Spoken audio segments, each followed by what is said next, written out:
Ele está na área com a gente. Paulo Leite, bom dia para você. Bom dia, Carol. Bom dia, João. Bom dia a dia. todo mundo ligado no Central 98. João, Oi. qual bairro você mora mesmo? Eu esqueci. Você mora no Ipiranga, né? Isso, exatamente, Paulo. Então você é o cabeçudão do Ipiranga. Eu queria saber quem era você. Você é o cabeçudão do Ipiranga. Eu estava numa dúvida para saber a quem se referia o presidente da República quando chamava alguém de cabeçudão. E agora eu descobri a você o cabeçudão do Ipiranga. Tá feliz com o apelido, João? Não. Não está, né? Assim como não está feliz ou não estão felizes as pessoas que são do Nordeste do Brasil e que têm uma cabeça maior por conformação física. E que durante muito tempo eram chamados de maneira jocosa de cabeças chatas. E que agora tem um presidente da República que os chama de cabeçudões. O cabeçudão do Ceará, o José Guimarães, o deputado do PT, o líder do governo na bancada, é aquele cujo assessor foi pego no aeroporto com dólares na cueca. Lembra dele? É o cabeçudão cujo assessor leva dólares na cueca.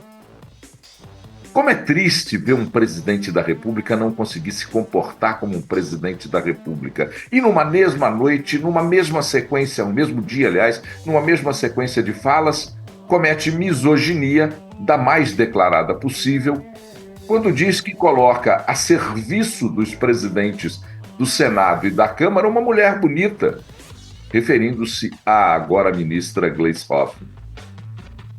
Se qualquer um de nós falarmos isso, seremos cancelados. A legião de canceladores, de observadores da internet, estaria cancelando qualquer pessoa que cometesse o ato de misoginia cometido pelo presidente da República. Mas por que se calam? Por que os críticos ou aqueles que querem o politicamente correto agora nada falam? Porque é normal dizer que eu estou colocando como minha ministra para agradar o presidente da Câmara e do Senado uma mulher bonita? Mas nos tempos atuais isso significaria o cancelamento de qualquer um. No mesmo discurso, Lula diz que gosta muito de Haddad. Só que Haddad precisa saber usar as palavras, precisa ter charme. O que ele quis dizer com isso? Ele quis revelar a incompetência de um subalterno ou de um hierarquicamente inferior a ele, subalterno no sentido de hierarquia? Ele quis revelar e expor a fraqueza de alguém que ele lidera? Isso não é considerado nada nos tempos atuais? Isso é o politicamente incorreto? Mas Lula pode. Porque Lula é o queridinho de muitos e que protegem-no. Talvez pelo que ele representa para muita gente. Talvez porque aos meus eu olho de maneira diferente. Fosse outro presidente da República ou outros presidentes da República, talvez não tivessem o mesmo tratamento por parte de um setor de formadores de opinião ou da imprensa ou de qualquer outro segmento da sociedade. E culmina chamando um nordestino de cabeçudão do Ceará. É complicado demais. A gente está observando o quanto o populismo domina o discurso nesse país. Dominou o discurso durante o governo Jair Bolsonaro, ia lá para o tal do cercadinho para fazer proselitismo político, para gerar memes, e alguns deles também politicamente incorretos, de acordo com o novo código, que, aliás, não concordo com algumas dessas coisas. Esse novo código do politicamente correto, eu acho um saco. Ô, Paulo. Mas está aí, posto. Diga. Mas eu acho que quando a gente fala de um novo código e quando você fala, por exemplo, de uma fala de, abre aspas, eu quero mudar, estabelecer a relação com vocês. Por isso eu coloquei essa mulher bonita para ser ministra de Relações Institucionais. Eu acho que a gente associar esse tipo de coisa a um novo código, a gente também entra contra uma luta que é muito grande, sabe? Contra o machismo, contra o patriarcado, que coloca a mulher num local ali de submissão, que gera uma violência contra a mulher. Eu tenho um pouco de medo e um pouco de cuidado quando a gente fala dessas novas posturas, porque a gente também não pode colocar isso de uma forma que, não, esse é um novo código, isso já deveria acontecer desde sempre, mas infelizmente não acontece, e o que a gente tem de resultado, principalmente em questão à mulher, tô falando aqui do ponto de vista de uma mulher, é justamente essa questão que a gente tem da violência, do aumento do número de feminicídios ou do aumento dos registros, que a gente tanto fala hoje. Eu tenho um pouco de medo e receio, sabe, dessa associação do novo código. Isso sempre deveria ter existido, mas o que a gente tem é uma sociedade que infelizmente sustenta isso e que agora está numa luta para tentar combater esse tipo de coisa. Uma mulher bonita para estabelecer uma boa relação. Em que lugar isso coloca a gente e em que lugar falar que isso é um novo código coloca também a mulher, sabe? Eu fico um pouco preocupada com isso. Ô, Carol, mas você disse exatamente o que eu falei e não percebeu a ironia do que eu disse. Eu disse um novo código de maneira irônica.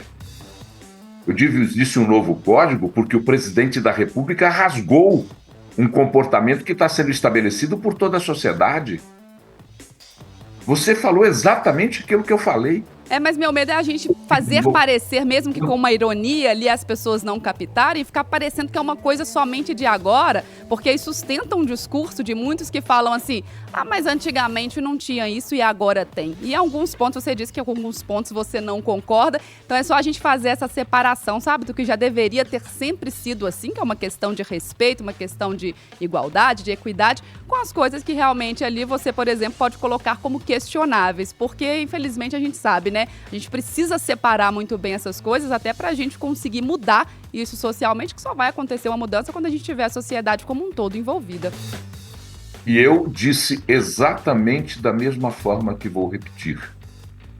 Esse mundo traçado por um exagero do politicamente correto em alguns aspectos não me agrada, mas nesse caso específico, a fala de Lula agride. Mas ele é queridinho de muita gente, então não agride ninguém. Você, por exemplo, manifesta-se agora, com justo direito, como uma mulher, incomodada com a fala do presidente. Ontem, por exemplo, eu vi uma postagem no Instagram da nossa colunista, Luciana Nepomuceno, também se posicionando. Agora quero ver esse mesmo movimento de parte de uma cegueira ideológica que não o faz. Eu quero ver, por exemplo, o mesmo movimento por parte de um grupo de pessoas que estabelece códigos e os defende, mas quando um superior chama um na hierarquia relativamente subalterno a ele de incompetente, dizendo que ele precisa usar mais o seu charme e faz isso de maneira pública, porque ele ali traça a incompetência do seu auxiliar. Ninguém se manifesta. Quando ele chama um nordestino de cabeçudão, e ele também é nordestino, Lula, também é nordestino, quando ele chama um nordestino de cabeçudão, ninguém se posiciona contrário. É preciso que a gente tenha o mesmo peso e a mesma medida, porque aí eu vou dizer de português claro, límpido, escorreito. O ex-presidente Jair Bolsonaro, se tivesse falado isso, estaria morto por parte de críticos que fazem o tempo inteiro essa fiscalização, esse patrulhamento sobre o que as pessoas falam. O cancelamento é seletivo. Essa é que é a questão, Carol. O cancelamento nesse país é seletivo. Isso a gente tem que ter uma clareza muito grande para poder falar. Eu não tenho medo de me expor falando isso e sei que muita gente vai começar aí agora a descer cacete, a falar bobagem, mas é isso mesmo. Vamos lá, cadê a coragem para se falar abertamente sobre tudo que acontece nesse país? Onde é que está? Onde é que está a coerência? Eu quero saber onde é que está a coerência. Porque eu abomino o que falou o presidente Lula. Porque eu abomino o que falava o presidente Jair Bolsonaro no cercadinho. E eu sempre critiquei. criticava o que dizia Bolsonaro no cercadinho, dizia que ali era conversão, era pregar para convertidos, dizia que ali era geração de memes para a internet, e continuo dizendo, é desrespeito que faz Lula. O populismo no país tem que chegar no ponto final. E isso é populismo, é discurso populista, é para agradar nichos, para dizer que ele é popular, que ele fala a linguagem do povo.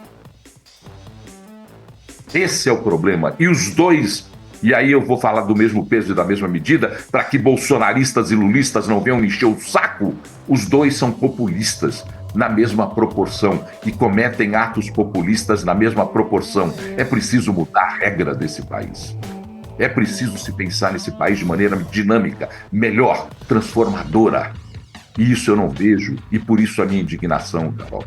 Como é justa a sua, como é justa a de nordestinos que não querem ser tratados como cabeçudões, ou de pessoas hierarquicamente inferiores a outros que não querem ser chamados à atenção em público.